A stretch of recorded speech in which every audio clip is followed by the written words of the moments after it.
Hi guys, Dan here from Your Guitar Academy and welcome back to our electric blues course, and we're now in unit 2.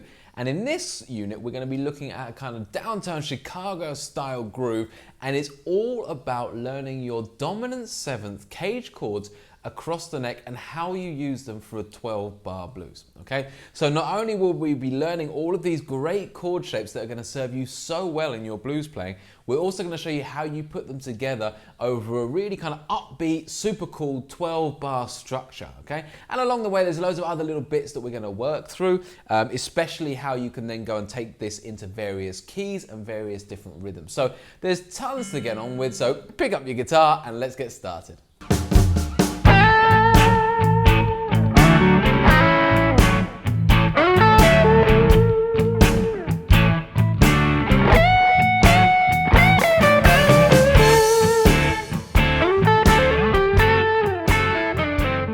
Hey guys, so if you're just tuning in, then do remember that you can head on over to the website to get all of the interactive tab, the fretboard diagrams, and the full write-ups for every single lesson. It looks great on the mobile, on the desktop, however you're viewing it. Head over there and we'll put the links in the description and in this video. Also, please do like and subscribe to this video if you're enjoying it so far and if you're enjoying the course, as well as leave us a comment. We make sure we get back to every single comment that you guys leave.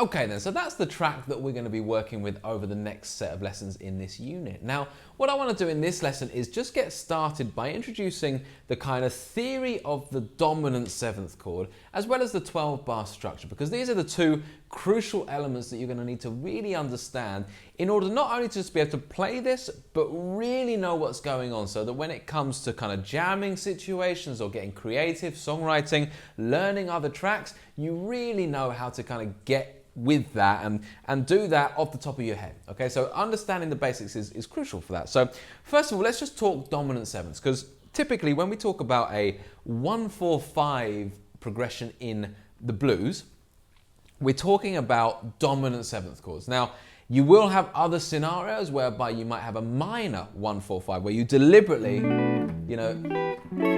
use minor chords, but notoriously, if anyone just says, right, we're doing a 1-4-5 in the key of G in a blues, then that means that you're using dominant 7th chords. So just quickly, what are dominant 7th chords? Okay, so dominant 7th chords is essentially a major chord with a flat 7. It is as simple as that theoretically, but let's just talk about what that means for a second. So if I just take the key of A, because we're in the key of A here for this particular track, all right? And when I talk about the fact that the dominant chord is a major plus a flat 7th, what that means is that you create the chord by taking the root of the chord. Okay, so take your A major scale. A major scale, okay? And we take the root, we take the major third, so root and third, and then the 5th to start with. So root, third, and 5th. And those three, when you put them together on the guitar, create a major chord. Anywhere you put those together on the guitar, you'll create yourself a major chord, okay? So root, third, 5th. Then we bring in the flat 7, okay? So what that means, it's an altered note now.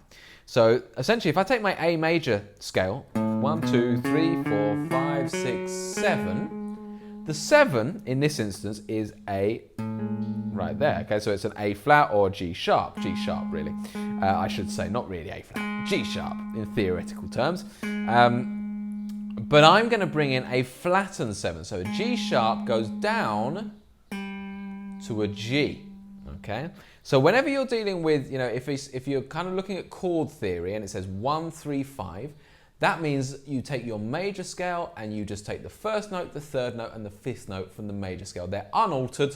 It's whatever those notes are in that major scale. But here we've got an instruction, the flat 7. So that means that I find the 7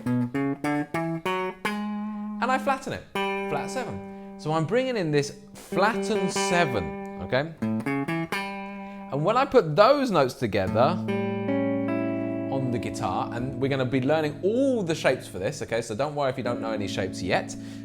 You're going to get yourself a dominant 7th chord, okay? And the thing I find really interesting about dominant 7th chords is they are deliberately made for adding a little bit of tension, okay? If you had just a basic key, you know, whereby you were doing just like major chords, you'd always put that dominant 7th chord on the 5th, 1, 2, 1, 4, 5, because it creates a really beautiful resolve back to the 1. And they're deliberately used like that. So the dominant, because of that kind of crossover of that flattened 7th and the major 3rd, this bizarre cross, it creates that kind of tension that adds a nice little resolve when you go back somewhere, okay? So this is why we use it in the blues, because the blues fundamentally as a music is all about tension and release, okay? All about that. That's literally from chord to chord. That's what you're trying to do. You're creating some kind of tension and then you're releasing it. And there's various stages of that. But at the most basic, you know, just by simply using dominant chords instead of just major,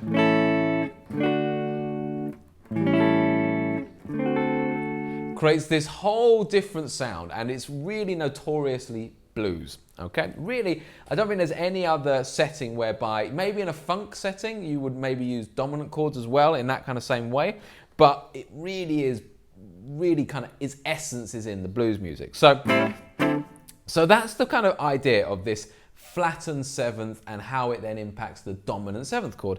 And we use the dominant 7th chord for each one of the 3 chords. So we'd have our first chord, which is the A, which will be a dominant 7th chord. Again, don't worry about the shapes, we'll do that in the next lesson, okay? Then when you go to the 4 chords, so again, if you were confused last time round, the 4 chord just simply means that you take your major scale, 1, 2, 3, 4, and when you get to the 4, you create a chord from that. And if we're talking about blues, we're going to create a dominant 7th chord from that. And that's a dominant 7th chord. Again, I'll go through these shapes with you in the next lesson. So we go from a 1 to a 4, okay? And the other chord that we have is the 5 chord. So again, you take your major scale, 1, 2, 3, 4, 5, and we bring a dominant chord on that. So for all of the 3 chords that you will typically use in a 12-bar blues, you're going to be making them dominant chords. And that, as we'll discover in the next unit, is what's going to open up this kind of blend of major, minor, kind of tones that you can get over the top of that chord progression. But for now, let's just work with the chords. So the other thing to be aware of is the kind of structure, the basic structure of a 12-bar blues. And there's a couple of variations on this structure, and we'll be talking the variations in a later unit. But for now, just know that the most basic structure, the one that you will be using over and over again, especially if you're doing anything upbeat, is 4 times round the 1 chord. So 1, 2, 3, 4, 1, 2, 3, 4, 1, 2, 3, 4, 1, 2, 3, 4. Then 2 times round the 4 chord. 1, 2, 3, 4, 1, 2, 3, 4. Then 2 times round the 1 chord. 3, 4. 1, 2, 3, 4. So that's 8 bars so far. In bar number 9, we go up to the 5 chord. In bar number 10, we come down to the 4 chord. And then in bar number 11, we return to the root chord and we'll do some kind of turnaround. Now that, again, we'll talk about in a later unit. You might be familiar with something that sounds like this. You know, or, you know, there's, I mean, God, there's so many you could do a lead. You know, if you're Eric Clapton, you might do a lead-based turnaround, but that's where you'd fit your turnaround in, between 11 and 12. So bar 11, you come down to your root chord, and in bar 12, you'll go back up to the 5 chord, because that will then really pull us back to the start of the 12th bar again, okay? So it is most simple. Here's a drum beat, okay? Here's how the chords would lay out.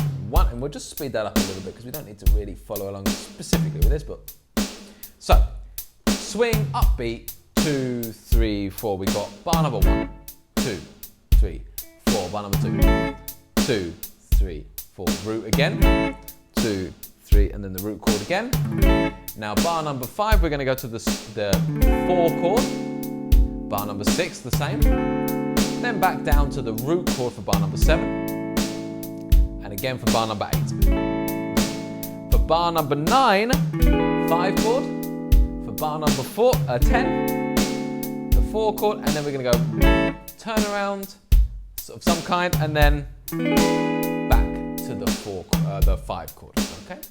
So when we learn this track, we're going to be really getting into that, and I'm going to show you how you can, in a much more exciting way, much more exciting way, kind of work through a 12 bar. But these are the basic theories you need. So just spend a bit of time before kind of heading off over to the next lesson. Just make sure that this stuff is ringing true for you. So take a dominant 7th that you might know. So, typically, if you haven't learned the bar chord versions or whatever, you probably know an open dominant 7th chord of some kind, an E, a D, maybe a G7, whatever it might be. Just take that, have a little look at it, and see if you can break it down. So if I did, for example, my D7, I know I've got a D, okay, I've got an A, I've got a C sharp, C, not C sharp, C, A, C, and then I've got a F sharp on top. So I've got a D, an A, a C, and an F sharp. If I do my D major scale,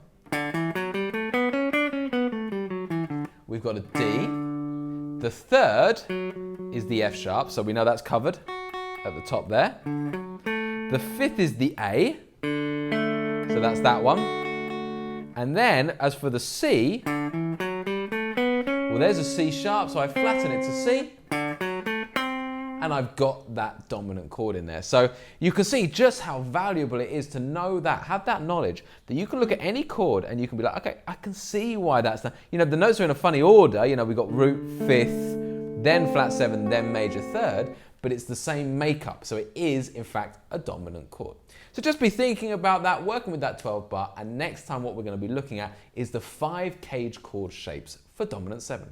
Okay, so thank you so much for watching. Please do remember to like, subscribe, and leave a comment. We do our absolute best to answer every single comment. If you've got questions, here is the place to write them so that we can get back to you and really help you out with this stuff.